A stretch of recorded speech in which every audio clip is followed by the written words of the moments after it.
Oke guys, welcome back to Daily Charting with Toshi, di mana kita akan daily chart your favorite cryptocurrencies. Oke, dalam 24 jam terakhir, crypto market terkoreksi sebesar 0,25%.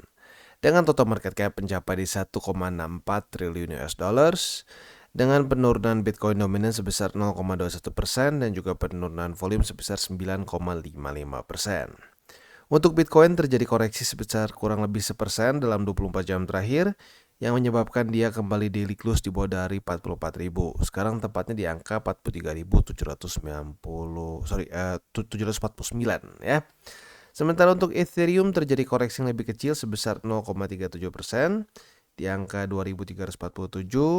Sisanya mungkin yang signifikan adalah EFX ya. EFX dia malah lanjut rally sebesar 3,02%. Cardano lanjut lagi rally sebesar 4,05%. Sisanya cenderung ya terkoreksi mirip-mirip Bitcoin sekitar di 1%-an ya.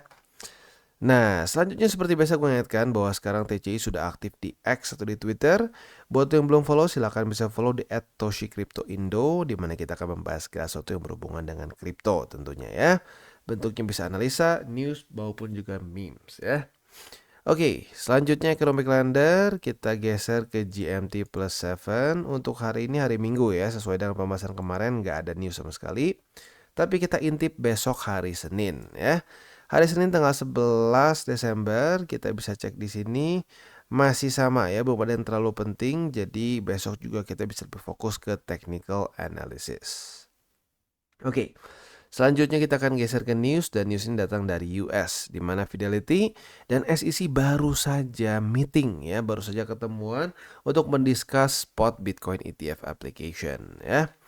Jadi ini terjadi sekitar ya 7 Desember, berarti beberapa hari ke belakang ya, bahwa ada representatif dari exchange ya, dan juga ada 6 personel dari SEC dan juga 9 Fidelity personnel ya bergabung untuk membahas mengenai Wise Origin Bitcoin Trust ya. Nah, kurang lebih diagramnya seperti ini. Intinya apa? Intinya menurut gua ini semakin baik ya, semakin bagus bahwa potensi untuk di-approve-nya berbagai macam spot ETF ini semakin besar ya.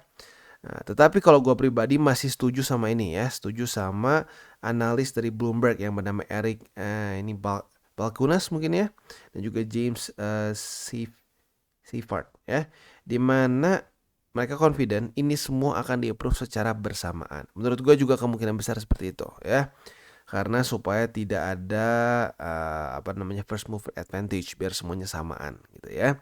Jadi kita lihat nih di awal tahun 2024 apakah benar akan semua di-approve bersamaan ya, we'll see. Oke, selanjutnya kita akan geser ke analisa di Twitter. Ini ngomongin soal apa? Ini ngomongin soal gini ya. Satu apa ya bisa dibilang ya? Suatu kebiasaan kita nih, kebiasaan kita saat melihat satu aset, bukan cuma kripto ya, tapi semua aset sebenarnya ya. Waktu turun, ntar lah gue beli waktu turun lagi ya. Ini Bitcoin akan ke 10.000, ngapain beli di 15.000? Beli di 5.000 ya, lebih rendah lagi. Pas naik, bull trap, nanti turun ya. Naik lagi. Ini masih di bawah dari all time high, tenang lah, pasti ujung-ujung juga koreksi lagi. Taunya naik ya. Nah, pas udah naik, nah mulai kepikir, aduh bodoh ya, kemarin kenapa nggak beli aja ya? Kenapa nggak DC aja ya? Ya udah deh. Nah, beberapa beli di sini. Nah, itu mendingan ya. Tapi banyak orang enggak lah, pasti nanti koreksi gede lagi. Tiba-tiba boom naik ke atas. Waduh, ini gimana ya? Udahlah beli sekarang. Naik sedikit, untung gua beli. Sekarang I'm bullish katanya ya. Tiba-tiba koreksi. Nah, pas turun kayak gini, enggak, tenang, ini koreksi sedikit. Padahal udah masuk ke bear market ya. Koreksi sedikit, drop. Wah, kripto tuh scam lah, gue jual lah. Pas udah ngedam tuh, untung gue jual kan. Lihat tuh nggak jelas sekarang. Sekarang gue bearish ya. Udah gitu apa? Rinse and repeat. Beli lagi, nanti pas udah lebih rendah. Nah, ini dia pentingnya kita apa? DCA. Terlalu banyak orang yang merasa bahwa gua tahu persis di mana all time high-nya, gua tahu persis di mana bottom-nya. Jadi ya mereka belinya nanti. Sekalinya beli di all time high ya, atau dekat-dekat all time high. Jadi ya lagi-lagi makanya kenapa pentingnya kita untuk selalu DCA, karena kita bukan dukun yang tahu di mana percis Bitcoin akan nge-bottom dan nge-top gitu ya. Nah, selanjutnya kita akan geser ke TA kita. Untuk Bitcoin kita bisa di sini overall sesuai dengan pembahasan kemarin ya. Masih ke reject oleh 44.441. Normal sebenarnya buat gua ya kalau ngeliat ini mulai terkoreksi. Jujurnya sedikit udah rada telat ya kalau mau ngomong. Ini udah kelamaan dia naiknya sebenarnya ya. Nah, untuk hari ini sih gue berharap ya kalau bisa nggak jebol 43.280 deh ya. Gue berharap di situ dulu aja.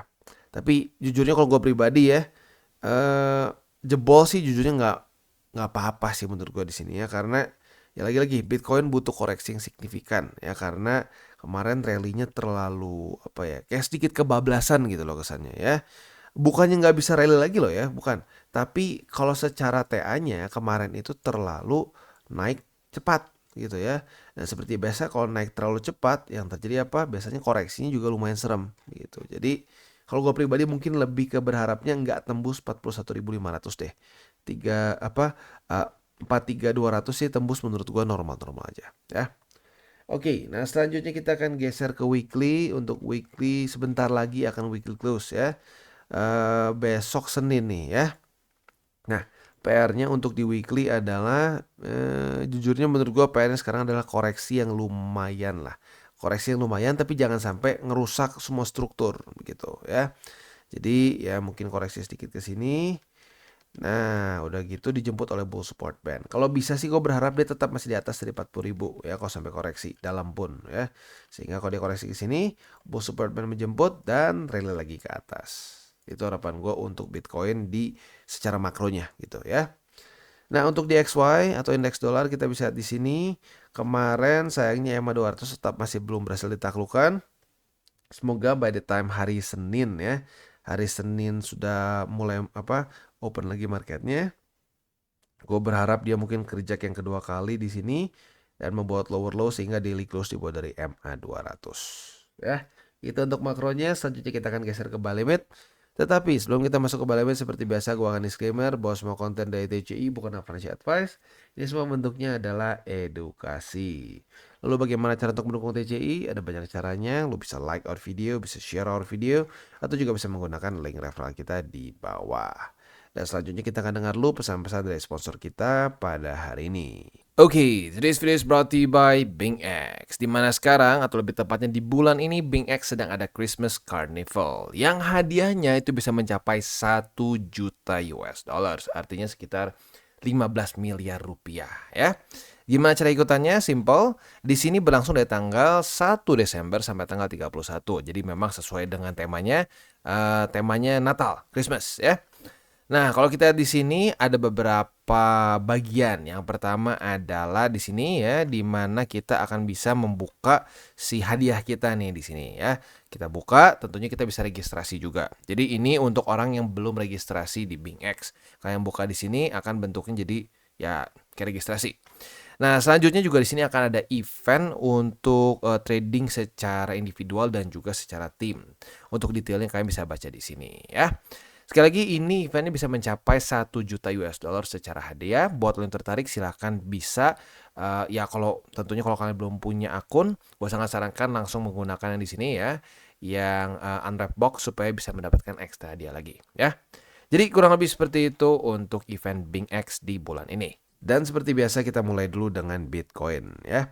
Untuk Bitcoin kita bisa di sini dia ini secara posisi spot masih sama ya. Buy limit pertama di 43.280, buy limit kedua di 41.523 dan buy limit ketiga di MA50 yang ada di angka 39.857. Nah, untuk posisi futuresnya kita kemarin sudah dapat posisi short karena sudah terjadi retest 1, retest 2 di 44.440-an ya. Nah, target TP kita di mana? Target TP kita adalah jelas di angka 43.280. Itu untuk posisi short ya. Udah lumayan dekat jujurnya ya, udah setengah jalan nih ya. Kalau sampai kena sekitar 2,5%-an. Untuk posisi long kita bisa nyontek ke tanggal 7 dan 8 Desember kemarin. Retest 1, retest 2 di sini kita bisa buka posisi long dengan target TP di 44.441. Dan selanjutnya kita geser ke Ethereum. Untuk Ethereum kita bisa di sini posisi spotnya buy limit pertama di 2295, buy limit kedua di 2228 dan buy limit ketiga di MA20 di 2153. Untuk posisi futuresnya kemarin sudah terjadi retest pertama di 2408. Apabila pada hari ini terjadi retest kedua, kita bisa buka posisi short dengan target TP di 2295. Sementara untuk posisi longnya tinggal kita balik logikanya. Retest 1, retest 2 di 2295 sebagai support, kita bisa buka posisi long dengan target TP di 2408. Dan selanjutnya kita geser ke Polkadot. Untuk Polkadot kita bisa di sini dia kemarin masih ke reject oleh $7 lebih 22 sen ya. Maka dari itu buy limit pertama masih di $6 lebih 83 sen, buy limit kedua di $6 lebih 63 sen, dan buy limit ketiga di $6 lebih 16 sen. Untuk posisi futuresnya kita sudah dapat posisi short nih sekarang karena sudah terjadi retest 1, retest 2 di $7 lebih 22 sen ya. Nah, target TP posisi short kita adalah di angka $6 lebih 83 sen. Ya, sekali lagi itulah target TP untuk posisi short. Untuk posisi longnya tinggal kita balik logikanya. Retest 1, retest 2 di $6 lebih 83 sen. Kita bisa buka posisi long dengan target TP di $7 lebih 22 sen. Dan selanjutnya kita masuk ke Cardano. Untuk Cardano kita bisa di sini posisi spotnya ada perubahan ya. Buy limit pertama sekarang jadi di angka 57 sen. Buy limit kedua di 53 sen dan buy limit ketiga di 48 sen ya. Nah, untuk posisi futuresnya sayangnya untuk Cardano kita kena cut loss walaupun tipis sih ya, ini di bawah dari 1% pasti ya. Nah, untuk sekarang setup terbarunya adalah kita bisa di sini sudah terjadi retest pertama di 62 sen sebagai support ya, sebagai resisten. Apabila pada hari ini terjadi retest kedua, kita bisa buka posisi short dengan target TP di 57 sen. Untuk posisi longnya kita tinggal balik logikanya. Retest 1, retest 2 di 57 sen sebagai support, kita bisa buka posisi long dengan target TP di 62 sen. Selanjutnya untuk AVAX, buy limit pertama di $30 lebih 5 sen, buy limit kedua di $27 lebih 75 sen, dan buy limit ketiga di MA20 di angka $23 lebih 40 sen ya. Nah, untuk posisi futuresnya apabila terjadi retest 1, retest 2 di $30 lebih 5 sen sebagai support, kita bisa buka posisi long dengan target TP di $36 lebih 52 sen. Sementara untuk posisi shortnya tinggal kita balik logikanya. Retest 1, retest 2 di $36 lebih 52 sen. Kita bisa buka posisi short dengan target TP di $30 lebih 5 sen.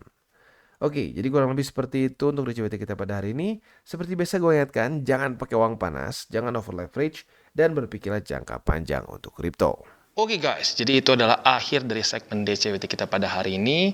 Dan jangan lupa bagi kalian yang merasakan manfaat dari segmen ini, jangan lupa untuk share ke teman-teman kalian. Dan apabila lu pengen mensupport channel kita, ya TCI, jangan lupa untuk menggunakan link referral kita di bawah. Nggak wajib ya, tetapi apabila lu menggunakan link referral kita di bawah, ada macam-macam ya, dari Bybit, Huobi, Maxi, toko kripto, dan banyak lagi ya. Ya, walaupun nggak wajib, tapi kalau menggunakan link referral kita, lu secara langsung membantu perkembangan dari TCI. Dan satu lagi, jangan lupa juga untuk join Telegram group kita, di mana kita bisa ngobrol-ngobrol santai mengenai dunia cryptocurrency secara dua arah. So, jangan lupa untuk like, subscribe, klik the bell icon, and see you on the next video.